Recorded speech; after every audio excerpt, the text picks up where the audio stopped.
Bird in the Wall by Heather Bitz of Bulli 2516. Narrated by Janine Penfold. The discovery of termites in our newly constructed home created panic. That is, my husband panicked.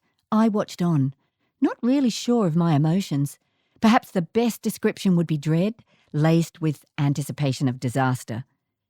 So when termite treatment failed to eradicate the problem, Phil took it into his own volition to get rid of the little monsters. Discovery of their entry was first on the list. His first attempt of destruction, and with all his wisdom, was extermination by fire, hence some petrol and a box of matches. Problem was, the nest was next to the gas hot water system. Whoops!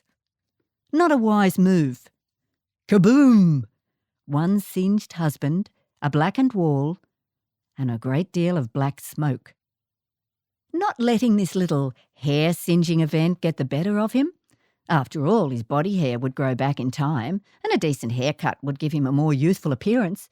So unperturbed by this little setback, he then travelled inside to tear down the walls. To his horror, he witnessed the carnivorous little blighters in their millions happily and industrially eating our home. On the advice of the local hardware man, he poured, squirted and drowned the minute mongrels to oblivion with diesel. I had been out of the supermarket while most of this annihilation was taking place, so by the time I got home, the tea room looked considerably different to when I had left. It is difficult to say what horrified me the most. The missing wall, the stench of diesel, the mountain of dead and dying termites, or the fact that I had actually paid a pest control company to eliminate the wood-gorging Labradors, a total waste of money, as I could clearly see. However, a full sense of confidence came over me with the realisation that the task at hand was now being carried out by someone possessed. Nothing was going to stand in the way of my determined husband until the last termite dropped to the floor, writhing in its toxic-soaked grave. My dedicated hubby ran up and down stairs every hour like a kelpie, bringing back the sheep, religiously spraying more diesel. By this time I was considering a gas mask.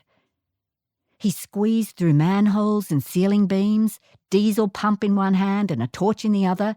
Tarzan had nothing on him, my beam-swinging gorilla. Reeking of the foul-smelling liquid, I was relieved that he didn't smoke, as he was not ready for cremation. Not content, he purchased a listening device, which made him look like a deranged doctor, searching for a diagnosis in the contaminated timber. The relentless hunt continued day and night.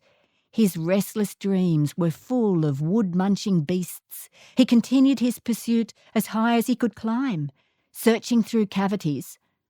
I suppose if he hadn't removed the wall, we would not have found the gas outlet we had asked to be installed for the heater, as the plasterers had gone clean over the top of it.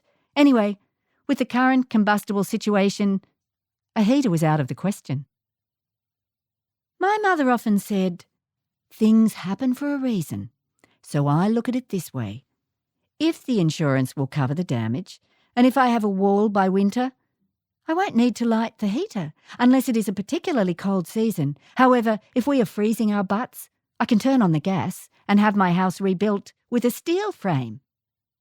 The following morning, while working in the laundry, I heard, guess who, go downstairs. 2 minutes later, crash! I charged down the stairs. There he was on the floor, holding various parts of his anatomy. "Are you okay? Are you hurt?" He had barely missed the glass table while tearing down the ceiling after climbing the aluminium ladder with the red warning sticker, "Do not proceed past this step." Now, I ask, what should I have done? Fetch him a splint? Scream?